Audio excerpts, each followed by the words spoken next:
이번 시간에는 별이 진화하는 과정과 그에 따라서 원소들이 어떻게 생성되는지를 알아보겠습니다.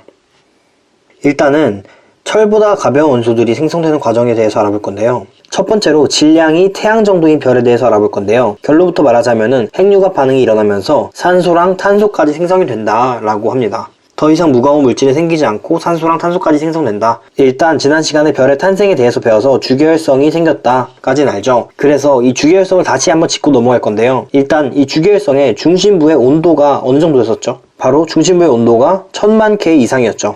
그래서 중심부의 온도가 1000만 K 이상이면 어떤 일이 벌어졌냐면은 바로 수소 핵융합 반응이 일어났었습니다. 그리고 이 주계열성의 별의 크기는 일정했었는데요.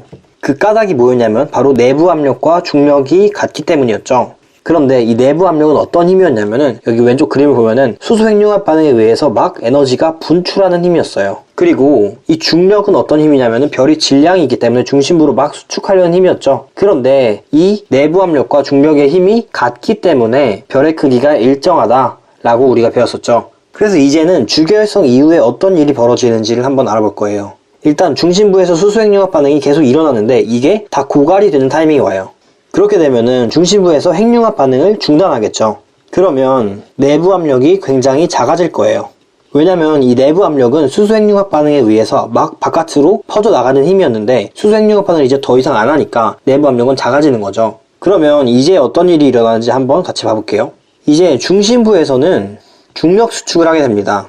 이 중력 수축이 어떤 원리로 일어나냐면은 중력이 질량이 있으니까 중력은 계속 작용을 하겠죠. 근데 내부 압력은 이제 수소 핵융합 반응이 작용을 안 하니까 굉장히 작아졌어요. 그렇기 때문에 이 뭉치려는 힘이 훨씬 더 큰 거죠. 그래서 중력에 의해서 수축을 하는 겁니다. 그게 바로 중력 수축이고요.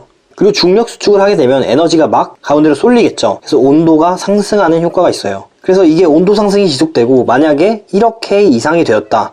그러면은 헬륨 핵융합 반응을 하게 됩니다. 그래서 탄소 또는 산소 같은 원소를 만들죠. 이제 더 무거운 원소를 만들 수 있게 된 거예요. 그리고 우리가 왼쪽에 그림을 한번 봐보면 우리는 중심부에 대해서 다룬 거예요. 헬륨 핵융합 반응을 한다. 그리고 이제 이 바깥층에 대해서 한번 봐볼 건데요. 여기서 어떤 일이 일어나는지. 중심부의 온도 상승이 바깥층에게도 영향을 미쳐요. 그래서 가열이 되게 됩니다. 바깥층이. 중심부가 온도가 상승이기 때문에. 그래서 가열되어서 수소 핵융합 반응을 이제 시작할 수 있게 된 거죠. 온도가 많이 올라와서. 그리고 수소 핵융합 반응을 하니까 내부 압력이 또 생기겠죠. 그래서 팽창을 하게 됩니다. 바깥층이 팽창을 하는 거예요. 바깥층이 팽창을 하면은 무슨 일이 벌어지냐 하면 별의 크기가 커져요. 바깥층이 팽창을 하니까 커지는 거죠. 그래서 아까 전에도 말했듯이 이렇게일 때 헬륨 핵융합 반응을 시작하는데 그런데 만약에 이제 헬륨이 다 다르면 어떻게 돼야 되냐 또 생각을 해봐야 되겠죠. 헬륨이 다 닳고 그리고 중력 수축으로 인한 온도 증가가 충분하지 않으면은 핵융합을 중단하게 됩니다. 핵융합을 중단함으로써 중력 수축의 영향이 커지겠죠. 그래서 중심부는 또 수축하고 바깥층은 또 팽창하게 됩니다. 그런데 중력 수축으로 인한 온도 증가가 크지 않아서 탄소, 산소 핵융합은 실패하게 됩니다. 중심부의 온도가 낮기 때문이죠. 그리고 이런 원소들은 마지막으로 우주로 퍼져나가게 되는 거죠. 그리고 뭐 성운의 일부가 되기도 하겠죠. 그래서 이제 다음 페이지로 한번 넘어가 보겠습니다. 이제 질량이 태양의 10배 이상인 별에 대해서 볼 건데요. 이 10배 이상인 별은 핵융합 반응으로 철까지 생성되는 특징이 있습니다. 방금 전에 우리가 배웠던 거를 잠시 보면은 헬륨 핵융합 반응을 하다가 헬륨이 다 고갈되어 버렸고 그러니까 핵융합을 중단하게 됐고 핵융합 중단으로 인한 내부 압력이 없어지니까 중심부는 수축하고 바깥층은 열에 의해서 팽창하게 되는데 이 중심부 수축을 해도 중심부의 온도가 막 올라가지 않아서 탄소랑 산소 핵융합이 불가능했고 그러므로 우주로 막 퍼져나가서 우리 주변의 원소가 되었다라는 거죠. 그런데 질량이 태양의 10배 이상인 별에서는 어떻게 되는지 한번 봅시다. 똑같이 헬륨이 다 고갈되면은 핵융합이 중단돼요. 그리고 핵융합 반응으로 인한 내부 압력이 없어지니까 중심부는 수축되게 되죠. 중력에 의해서. 그런데 질량이 너무 커서 지금 중력 수축으로 인한 에너지가 엄청나게 많아요. 그래서 온도가 엄청나게 상승하게 됩니다. 그래서 이 상승된 온도로 바로 탄소 아니면은 산소 핵융합 반응을 할 수 있게 되는 거죠. 그래서 이 탄소랑 산소가 뭐 규소 아니면 황 등을 만들고 또 이런 원소들이 철을 만들어서 결국에 이렇게 별이 완성되게 됩니다. 가운데에 보이는 철까지 무거운 원소들이 쭉 생긴 걸 볼 수 있죠. 그런데 우리 주변에는 철보다 무거운 원소들도 굉장히 많잖아요. 그래서 이걸 어떻게 생성하는지에 대해서도 한번 알아봐야겠죠. 일단 중심부에서 철까지 생성되는 것까지 우리가 봤어요.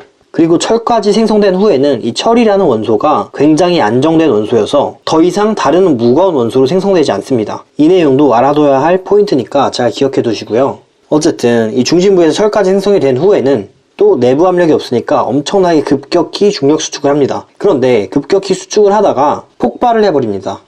너무 에너지가 많아서. 그리고 이 폭발을 초신성 폭발이라고 말을 하죠. 그래서 이 폭발을 할 때 에너지가 엄청난데, 그래서 이 엄청난 에너지가 철보다 무거운 원소를 생성하는 거죠. 예시로는 금, 아니면은 구리, 우라늄 이런 원소들이 있겠죠. 그래서 결론적으로 이 폭발에서 생긴 많은 원소들이 또 우주로 방출되게 됩니다. 그렇기 때문에 우리가 사는 세상에 아주 많은 원소들이 있는 거죠. 다음 시간에는 태양계의 형성과 지구의 형성에 대해서 알아보겠습니다. 영상이 유익하셨다면 구독 눌러주시고 질문이 있으시면 댓글 남겨주세요.